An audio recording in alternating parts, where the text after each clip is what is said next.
Welcome to another episode of Dad Survives Minecraft. I'm Will, the de-stressing dad, and here we are in the nether. Hopefully you enjoyed the time lapse of me rebuilding this farm.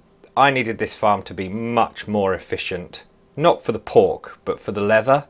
Leather is definitely an in-demand resource at the moment, so I've redesigned this, brought it up to the top of the nether near the build limit, and now the rates are just insane. Let's quickly go and check out what I've built. On our way down you can see the platform, same as before, just a little bit bigger and a bigger hole for the guys to fall into, and the fungi to scare them away. And then down here, you can hear that, right? This is so efficient. I've got 2 double chests for the pork, and we've got 2 double chests for the leather. That leather has come just in this kind of 1 minute that we've been recording. Back here I've actually got a sorting system, so we can sort the leather from the pork, and excess pork basically burns. It falls into a little bit of lava there and burns because it's the leather we really want. We've got enough pork to last us for days. But this isn't what we're going to do in this episode. This episode is going to be more villagers and building. So let's get back to my base and get on with the villager stuff. These guys are very happy because I've had this turned on now for a few days. They have produced a lot of babies for us. Let me just quickly turn down the music for the sound volume for our friend the zombie. Obviously seen all of this. Hello Mr. Zombie, how are you? Good job. What you haven't seen is this guy. Grind. Oh my word. What a grind. I think he's number 42. We went through a lot of gold, a lot of apples, and a lot of weakness potions. You can see various ingredients left here. But what does he sell? Arrows of weakness. No more do we need to make the potions, because we can fire a lovely arrow at our zombie villager, to cure him. Yes, thank you. Thank you. And in here, what do we have? Mending! And flame. Mending. 8 books. He didn't take too long. But what are we going to do next? Well, I'll take you upstairs and I'll try and explain. So, what's our plan? We've got to build. And we're going to build in here. Well, we're going to blow stuff up in there. We've got a lot of rotten flesh. We get it from the monstrosity. We get it from our zombified piglin murdering setup. We've got a lot of rotten flesh. And a cleric trades rotten flesh for emeralds. So we are going to build in here our emerald generator. So we're going to make an area in here for clerics to go and for farmers to go, where we can trade melon and pumpkins. Oh, I need something else. So that little spot there, it's not going to be so little, is going to be where we can get our emeralds from. And then further down, we're going to start to build out cells for librarians to get all of our books. I need a flint and steel, which I don't have on me, so that's a little bit annoying. Let's make an iron ingot, and let's make flint and steel, because we're going to use some TNT, and we're going to blow up a bit of a space. Again, I'm using TNT just to create that bit of a natural feel to this, without hopefully blowing up too much Run, run, run, run, run. Try and give it a bit more of a natural cave feel, where our villagers can live, is the plan, basically. Let's chuck you in there.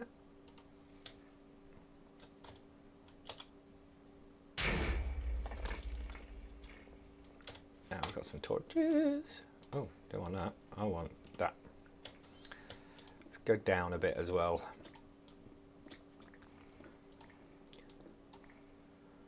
And let's do that one there.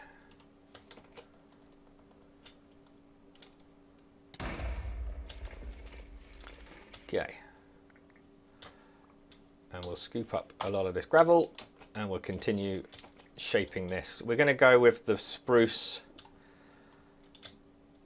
and oak feel, and the cobblestone.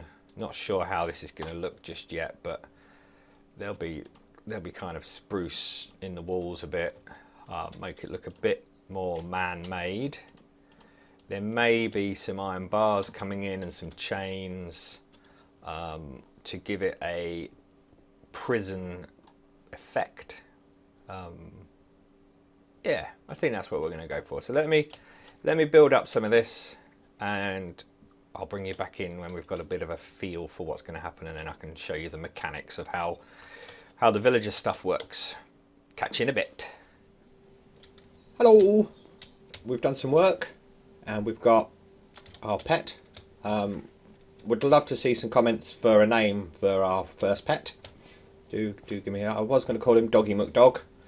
As you may have noticed, my tools are called Silky McSilk and things like that. But let me show you what we've done down here. We've made a lot of progress. This is the feel we're going for. Works out quite well. We've actually got a guy in here. And the way this works is under here are their workstations, so they can actually get to them. And then they recharge themselves, basically. He's been zombified and unzombified twice, funnily enough. There were 9 in here, and unfortunately a zombie got in, and I had to kill them all because they got into a loop. I was trying to heal them and they got into a loop, killing each other. That's why there's now a door on here, basically. Baby zombies can't get through that at the moment, and that will get closed off with some cobblestone once we get the rest of the villagers in. And there's another one down here that again will have this closed off, and under here are composters, and these will be for the melon and pumpkin guys. And that's about it, really.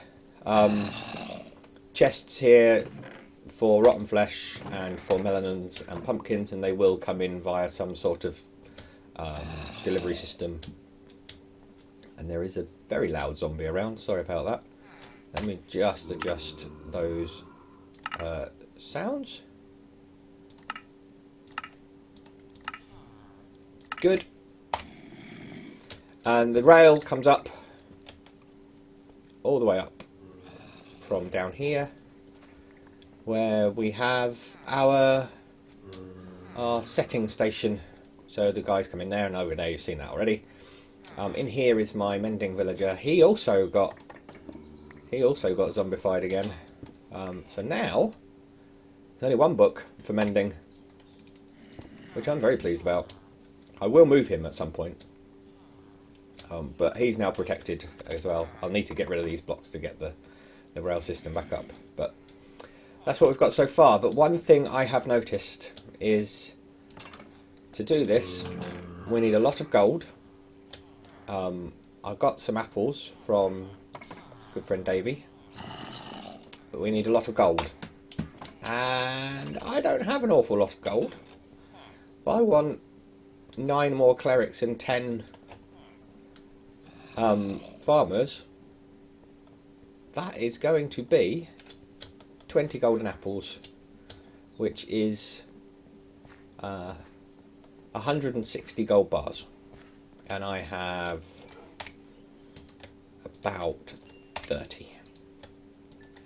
There we go, 32 gold bars. So I can make 4 more golden apples. and I need 20. So we're going to build a little gold farm.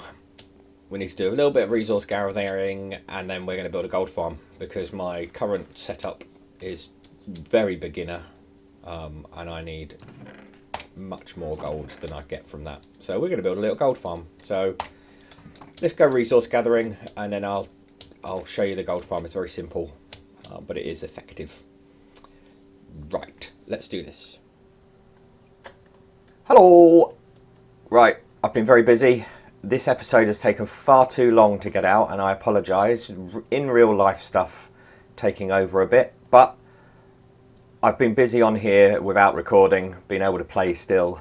And we have got the gold farm sorted, and we have got the turtle egg stuff that you can see in my hands, and we've got the villagers sorted for our emerald generator. So let me take you on a bit of a tour of what we've done to end this episode out.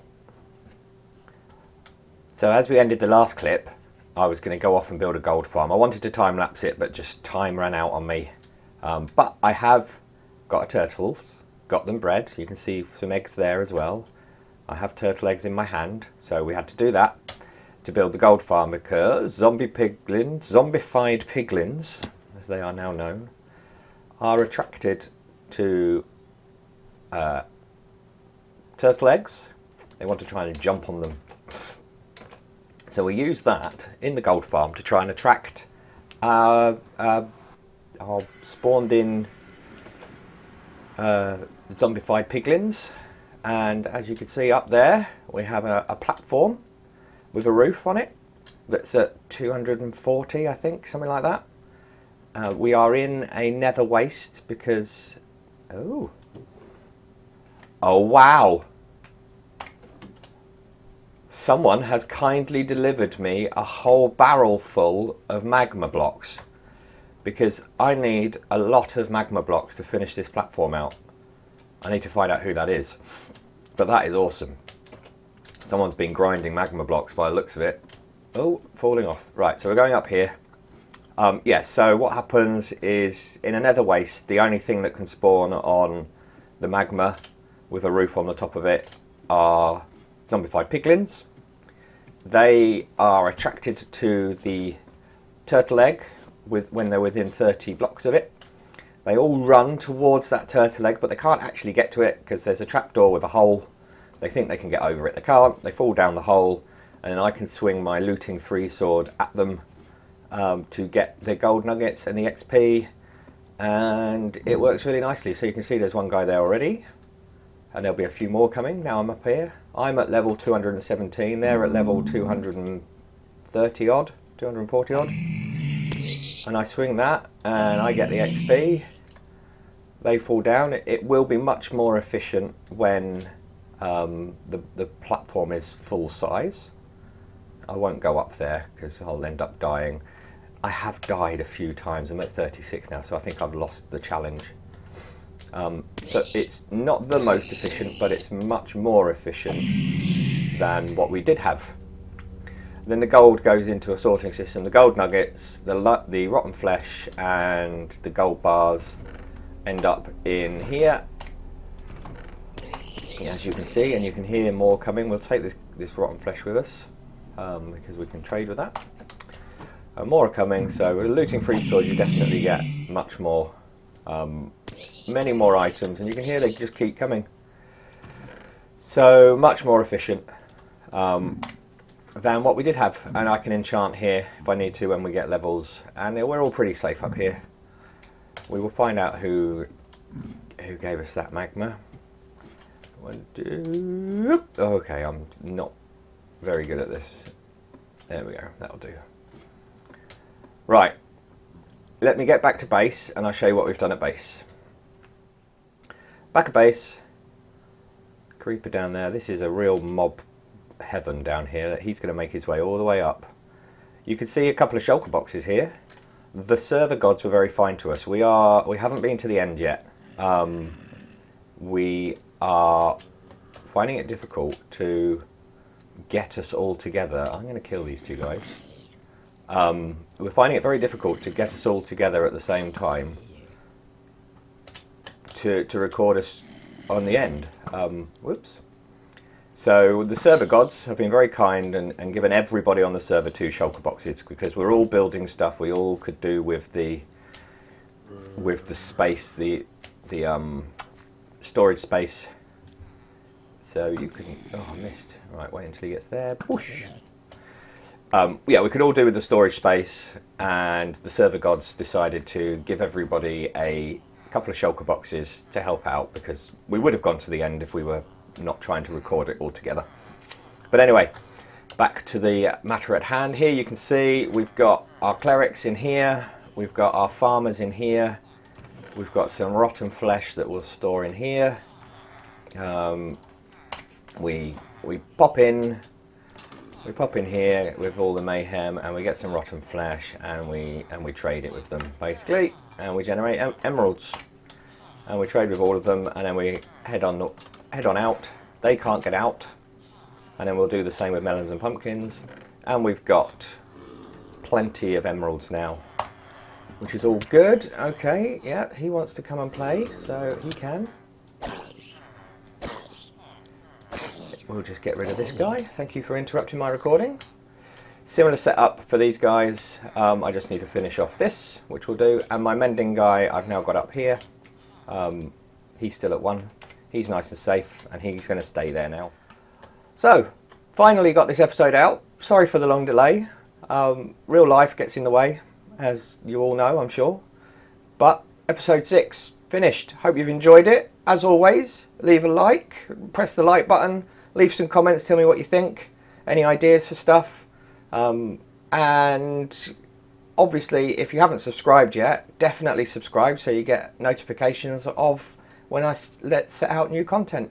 My next video I want to do is a how-to guide on villagers, the basics around villagers. I don't see many of them out there, so I'm going to try and get a how-to guide out in the next week. And then episode 7 will be on looking at the melon and pumpkin farm and maybe some storage system stuff. Who knows? But anyway, thanks for watching. Ta-ta for now.